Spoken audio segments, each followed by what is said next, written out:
करते हैं। लखनऊ में स्वच्छता अभियान को नई रफ्तार देने के लिए सीएम योगी ने 250 इलेक्ट्रिक और सीएनजी वाहनों को हरी झंडी दिखाई। इस मौके पर सीएम योगी आदित्यनाथ ने संबोधन में पिछली सरकारों पर निशाना साधते हुए कहा कि यूपी की जनता ने सियासी कचरा साफ कर दिया है। आपको रिपोर्ट में दिखाते हैं।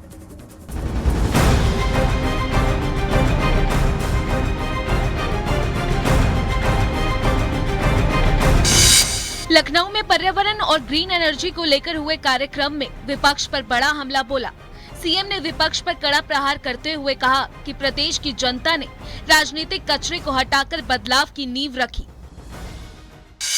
उत्तर प्रदेश की जनता ने उत्तर प्रदेश के राजनीतिक कचड़े को उठा करके फेंका तो आज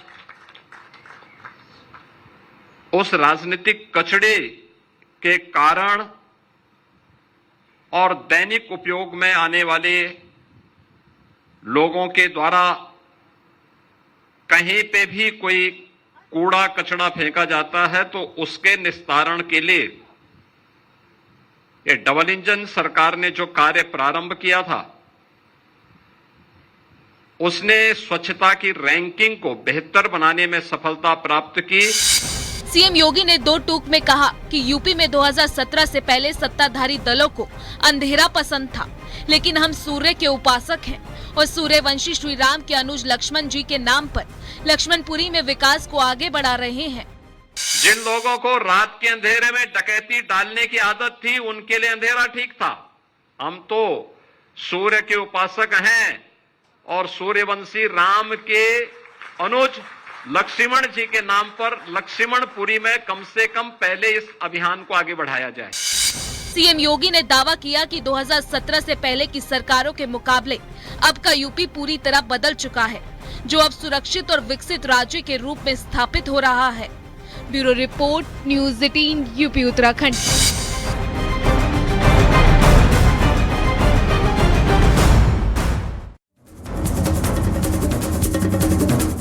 इटावा में बन रहे केदारेश्वर महादेव मंदिर में भगवान राम की मूर्ति पर यूपी की सियासत जारी है। केशव प्रसाद मौर्य और अखिलेश यादव में सोशल मीडिया पर सियासी युद्ध चल रहा है। केशव मौर्य के पोस्ट पर अखिलेश ने जवाब दिया और कहा कि उन्हें केशव मौर्य से सहानुभूति है। अब डेप्यूटी सीएम केशव प्रसाद मौर्य ने इस पर पलटवार किया है। देखिए।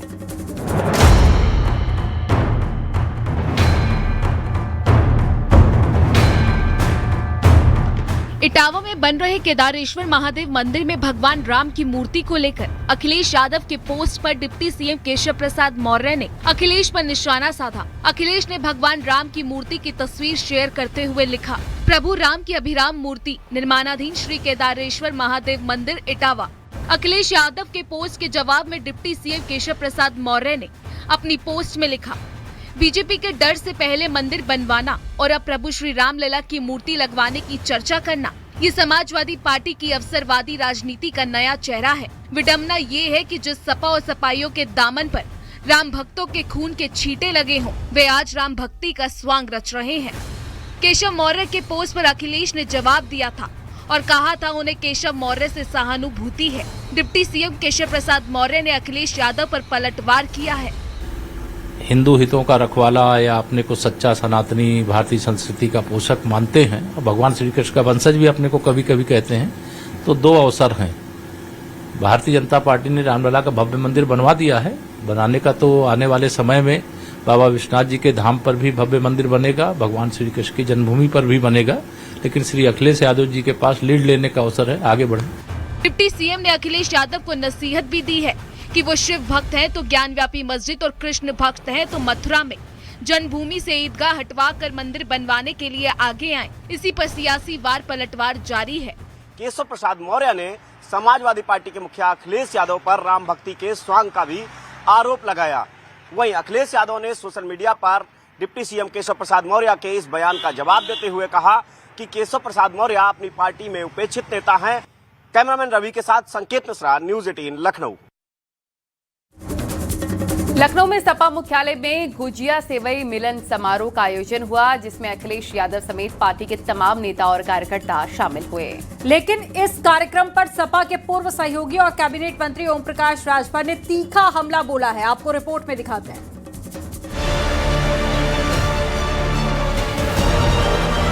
वो सबसे प्यारा अखिलेश है। लखनऊ में समाजवादी पार्टी के मुख्यालय पर होली ईद का खास गुजिया सेवई मिलन समारोह आयोजित किया गया। पार्टी अध्यक्ष अखिलेश यादव इस कार्यक्रम में मौजूद रहे।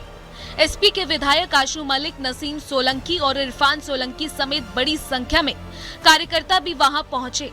कार्यक्रम के दौरान अखिलेश यादव ने डॉक्टर बाबा साहेब अम्बेडकर के परपोते डॉक्टर राजरतन अम्बेडकर को अंगवस्त्र और संविधान की प्रतिमा भेंट की। राजरतन अम्बेडकर ने भी इस मौके पर एक नारा लगाया, मिले अम्बेडकर और अखिलेश, खुल जाएंगे साधुओं के भेष। जो आज पीडीएफ, पिछड़ा, दलित और अल्पसंख्यक, ये जो इस देश के लोगों को इकट्ठा लाने का काम माननीय अखिलेश जी कर रहे हैं, मैं अपने जीवन का अगर इसमें छोटा सा भी हिस्सेदार बन सकूं तो मुझे गर्व होगा कि बाबा साहब के संविधान को बचाने की लड़ाई में मैं आपके साथ था। मिले अम्बेडकर और अखिलेश, खुल जाएंगे साधुओं के भेष। समाजवादी पार्टी ने इस कार्यक्रम को हिंदू मुस्लिम एकता का प्रतीक बताया, लेकिन इस गुजिया सेवई मिलन पर सपा के पूर्व सहयोगी और सुहेलदेव भारतीय समाज पार्टी के अध्यक्ष तथा कैबिनेट मंत्री ओम प्रकाश राजभर ने जोरदार हमला बोला कि मार खाने वाले अब मारने वाले सब इकट्ठा हैं, और मुसलमान जो लात खाने वाला है, ये लात खाने वाले लोग सेवई या गुजिया खिला रहे हैं कि कम से कम मालिक खुश रहे, नाराज न हो, टिकटवा मिल जाए, यही वजह गुजिया खिला रहे हैं। फिलहाल तो ये सियासी घमासान ऐसे समय में शुरू हुआ है जब उत्तर प्रदेश में आने वाले चुनावों को लेकर सभी पार्टियां अपनी रणनीति तैयार कर रही हैं। सपा इसे सांप्रदायिक सद्भाव का कार्यक्रम बता रही है, जबकि ओपी राजभर इसे वोट बैंक की राजनीति करार दे रहे हैं। Bureau report, news 18।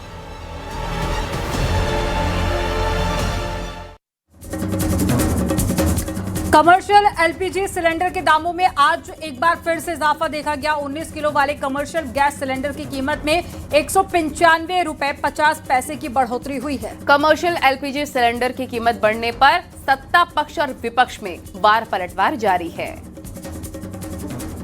सरकार जब कह रही है कि सब नियंत्रण में है, स्थिति अच्छी है, तो आखिरकार ये कमर्शियल एलपीजी के प्राइसेस क्यों बढ़ाए जा रहे हैं? और घरेलू गैस के भी प्राइसेस बढ़े हैं थोड़े दिन पहले, तो ये क्यों बढ़ाए जा रहे हैं? अगर सरकार कह रही है कि सब कुछ नियंत्रण में है, सरकार साफ साफ बात कहे लोगों से, क्योंकि लोगों को बहुत विश्वास। जो कमर्शियल गैस है उसमें भी आंशिक ही कहेंगे हम इसको, क्योंकि पूरी दुनिया में जिस प्रकार से गैस के मूल्यों में और पेट्रोल डीजल के मूल्यों में कई गुना वृद्धि हुई है, भारत में अभी उसका जो दुष्प्रभाव होना चाहिए वो दिखाई नहीं पड़ रहा है, क्योंकि यहाँ की जनता के प्रति जवाबदेही का भाव लेते हुए केंद्र सरकार ने बहुत सारे नियोजन किए हैं कि सप्लाई व्यवस्था ना बाधित हो और जो मूल्य है वो एकदम से बढ़ने ना पाए। अभी सरकार ने छूट भी दी थी डीजल और पेट्रोल पर। और आज से देश में एक ऐतिहासिक प्रक्रिया शुरू हो रही है। भारत की पहली पूरी तरीके से डिजिटल जनगणना का पहला चरण आज 1 अप्रैल 2026 से शुरू हो गया है। करीब 15 साल बाद हो रही इस जनगणना में अब घर बैठे अपनी जानकारी ऑनलाइन दर्ज करने का विकल्प भी मिलेगा। यूपी में ये काम 7 मई से शुरू होगा। आपको रिपोर्ट दिखाते हैं।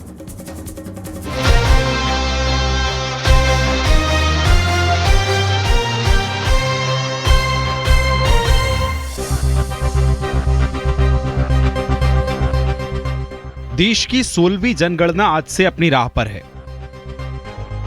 स्वतंत्र भारत में 8वीं बार होने वाली ये जनगणना 2 चरणों में पूरी होगी। 2027 में यह समाप्त हो जाएगी। पहला चरण आज 1 अप्रैल 2026 से शुरू होकर 30 सितंबर 2026 तक चलेगा। इस चरण में मुख्य रूप से मकान सूचीकरण और आवास गणना होगी।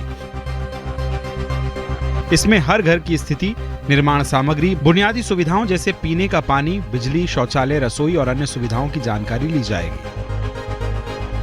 सरकार ने पहले चरण के लिए कुल 33 सवाल तय किए हैं। जनगणना कर्मी इन सवालों के आधार पर आपके घर का सर्वे करेंगे।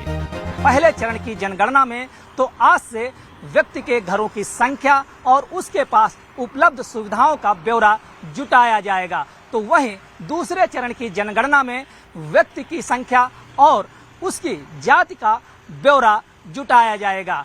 इस बार जनगणना करीब 15 साल बाद हो रही है। इस बार सबसे बड़ी खासियत ये है कि जनगणना पूरी तरह से डिजिटल होगी। वहीं यूपी में पहला चरण 7 मई से 21 मई 2026 तक चलेगा। कई मायनों में इसको अलग तरीके से किया जा रहा है। खासकर पूरी तरीके से जनगणना का कार्य डिजिटल होगा, यानी कि पेपरलेस वर्क होगा। तो दूसरी तरफ लोगों को ऑनलाइन ब्यौरा दर्ज करने की भी सुविधा दी गई है। इसके लिए एक विशेष पोर्टल बनाया गया है, जिस पर 16 भाषाओं में लोग अपना ब्यौरा दर्ज कर सकते हैं। यानी कि जो क्वेश्चन आपको सर्वे के दौरान पूछे जाने हैं, वो ऑनलाइन खुद आप पोर्टल पर पढ़कर उसका रिकॉर्ड दर्ज कर सकते हैं। पहली बार नागरिकों को सेल्फ इन्यूमरेशन यानी खुद अपनी जानकारी भरने का विकल्प दिया गया है। एक वेब पोर्टल के जरिए आप घर बैठकर अपनी डिटेल्स दर्ज करेंगे। ये पोर्टल 16 भारतीय भाषाओं में उपलब्ध होगा, जिससे आम लोगों को आसानी होगी। दूसरे चरण में जनसंख्या गणना होगी, जिसमें जाति सहित लोगों की विस्तृत जानकारी ली जाएगी। ये चरण फरवरी 2027 में पूरा होने की संभावना है। Bureau report, news 18। CM Yogi Adityanath के नेतृत्व में यूपी निर्यात के क्षेत्र में लगातार नई ऊंचाइयों को छू रहा है। राज्य सरकार की नीतियों की देन है कि प्रदेश का निर्यात न सिर्फ दोगुना हो गया है, बल्कि वैश्विक बाजार में मेड इन यूपी की एक मजबूत पहचान भी बन चुकी है। देखिए।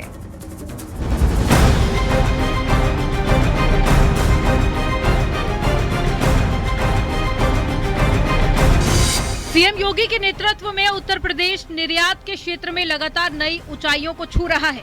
राज्य सरकार के उद्योग एवं निर्यात प्रोत्साहन नीतियों के चलते प्रदेश का निर्यात न केवल दोगुना हुआ है, बल्कि वैश्विक बाजार में मेड इन यूपी की मजबूत पहचान भी बनी है।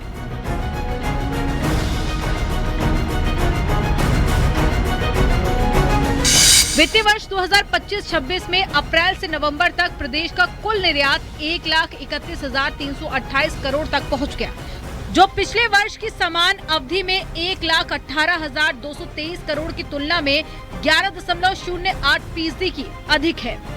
पिछले कुछ सालों के आंकड़ों पर नजर डालें तो साल 2016-17 में जहां प्रदेश का निर्यात 86,000 करोड़ था, तो वहीं 24-25 में ये बढ़कर 1.86 लाख करोड़ के रिकॉर्ड पर दर्ज किया गया।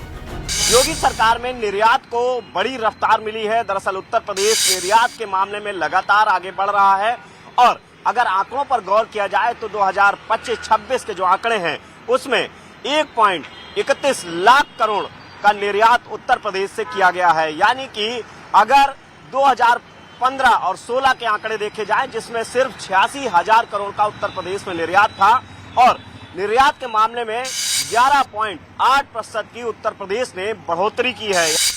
मौजूदा रफ्तार को देखते हुए 2025-26 में इस रिकॉर्ड को भी पार करने की संभावना जताई गई है।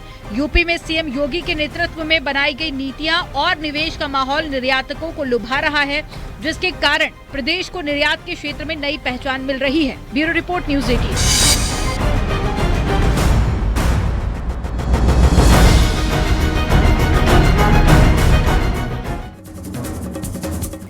और गाजियाबाद के रहने वाले केतन मेहता 50 दिन तक ईरान की जेल में बंद रहने के बाद आखिरकार अपने वतन लौट आए हैं। केतन मर्चेंट नेवी में इंजीनियर के तौर पर काम कर रहे थे। समंदर में ईरान की नेवी ने केतन समेत 18 लोगों को डीजल तस्करी के आरोप में पकड़ लिया था। सरकार की कोशिशों के बाद में सबकी रिहाई हो पाई है। आपको रिपोर्ट में दिखाते हैं।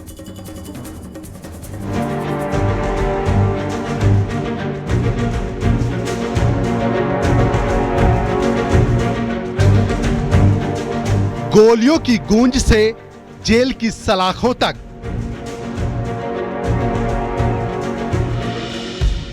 खौफनाक 100 दिन, अब घर वापसी।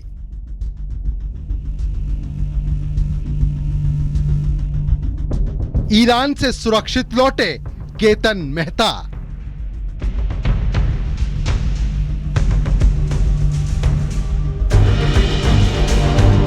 ईरान और इजराइल अमेरिका की जंग से जहां दुनिया थमसी गई है, वहीं इसी बीच गाजियाबाद के मेहता परिवार की खुशियां लौट आईं।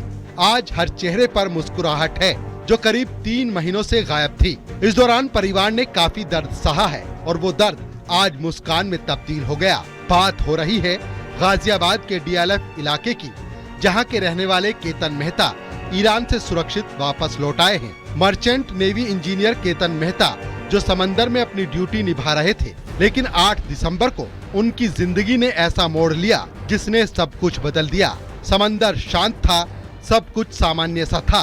तभी अचानक ईरान की नेवी ने उनके शिप को चारों तरफ से घेर लिया। ईरानी नेवी के जवानों ने उन्हें रुकने का आदेश दिया। गोलियां भी गूंजी। जहाज पर मौजूद 18 क्रू मेंबर्स ज्यादातर भारतीय थे। सभी को गन पॉइंट पर हिरासत में ले लिया गया और उन्हें ईरान के जस्क नेवी बेस ले जाया गया।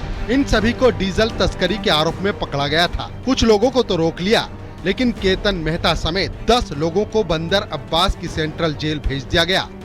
परिजनों से संपर्क भी नहीं हो पा रहा था। परिवार पूरी तरह अंधकार में था क्योंकि केतन की उन्हें कोई खबर नहीं थी। भारत सरकार की कोशिशों से करीब 2 महीने के बाद 3 फरवरी को शिप से पकड़े गए कुछ लोगों की रिहाई हुई।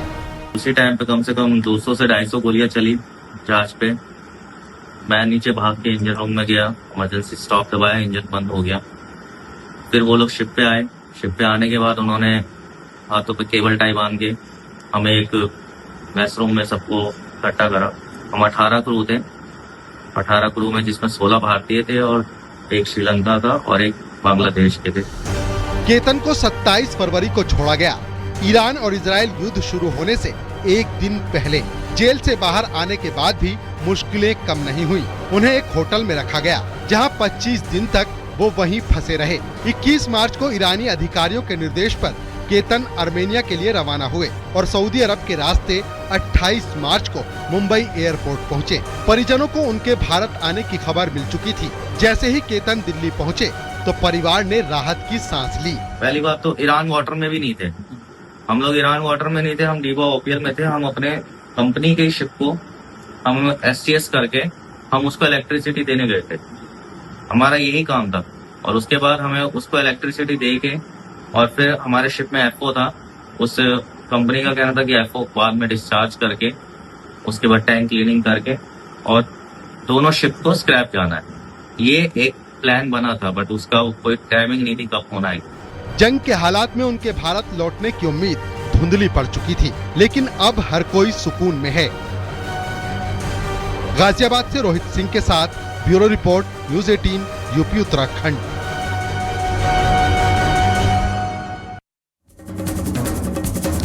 महाकाल की नगरी उज्जैन में फिल्मी सितारों का जमावड़ा दिखा। फिल्मी स्टार अक्षय कुमार भी पहुंचे और टाइगर श्रॉफ और डिम्पल कपाड़िया ने महाकाल के दर्शन किए। इस दौरान मंदिर परिसर में काफी भीड़ भी नजर आई।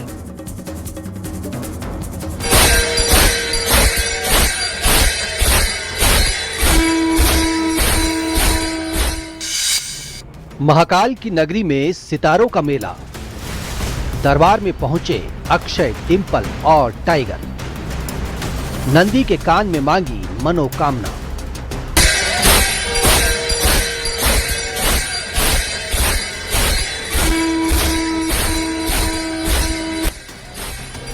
उज्जैन के राजा के दरबार में सितारों का जमावड़ा लगा। महाकाल के सामने आम हो या खास, हर कोई समान होता है। यहाँ भी बॉलीवुड के सितारे स्टारडम लेकर नहीं, श्रद्धालु बनकर पहुंचे। श्री महाकालेश्वर मंदिर में सुबह के वक्त अलग ही दृश्य नजर आया, जहाँ चकाचौंध भरी दुनिया के सितारे भक्ति में पूरी तरह लीन दिखे। शांत मन से प्रभु का ध्यान किया। बॉलीवुड के सुपरस्टार अक्षय कुमार, टाइगर श्रॉफ और अभिनेत्री डिम्पल कपाड़िया सुबह करीब 6 बजे मंदिर पहुंचे, जहां उन्होंने पूरी श्रद्धा और विधि विधान के साथ महाकाल के दर्शन किए। तीनों कलाकार नंदी हॉल में बैठे, ध्यान किया, जाप किया। अक्षय कुमार तो नंदी महाराज के सामने दंडवत हो गए। उन्होंने नंदी के कान में अपनी मनोकामना कही, एक ऐसी परंपरा जो सच्ची श्रद्धा का प्रतीक मानी जाती है। इसके बाद तीनों ने गर्भगृह की देहरी से भगवान महाकालेश्वर ज्योतिर्लिंग को जल अर्पित किया। जैसे ही फिल्मी सितारों के आने की खबर फैली, मंदिर परिसर में श्रद्धालुओं की भीड़ उमड़ पड़ी। हर कोई अपने पसंदीदा सितारे की एक झलक देखने को उत्साहित दिखा। दर्शन के बाद मंदिर प्रबंधन की ओर से तीनों कलाकारों का पारंपरिक स्वागत किया गया। प्रसाद और स्मृति चिन्ह देकर सम्मानित किया गया। देश के लिए, सबके लिए, परिवार के लिए और पूरे देश के लिए कामना की है और बस यही कामना की है कि हमारा देश हमेशा अव्वल रहे और हमेशा बढ़ते रहे, आगे बढ़ते रहे बस यही है, बहुत बहुत धन्यवाद। मान्यता है कि महाकाल के दर्शन मात्र से ही भक्तों को मोक्ष की प्राप्ति हो जाती है, सभी पाप धुल जाते हैं। समय समय पर यहाँ तमाम सेलिब्रिटी महाकाल के सामने नतमस्तक होते दिखाई पड़ते हैं। Bureau report, news 18, UP, Uttarakhand.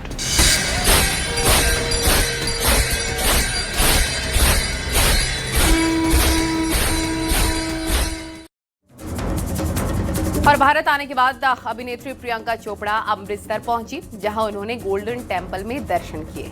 Priyanka यहां पर अपनी टीम और सुरक्षा घेरे के बीच में पूरी श्रद्धा के साथ में प्रार्थना करती हुई नजर आई।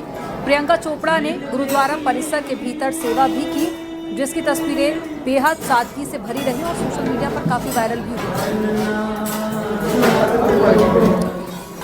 तो भारत आई है प्रियंका चोपड़ा अपनी टीम के साथ में अमृतसर भी पहुंची, जहां पर उन्होंने बर्तन धोने की सेवा भी की और उसके बाद में गुरुद्वारे के अंदर भी गई, वो तस्वीरें भी सामने आई। तो देसी गर्ल अमृतसर पहुंची हैं, गोल्डन टेम्पल में उन्होंने मत्था टेका और सेवा भी की।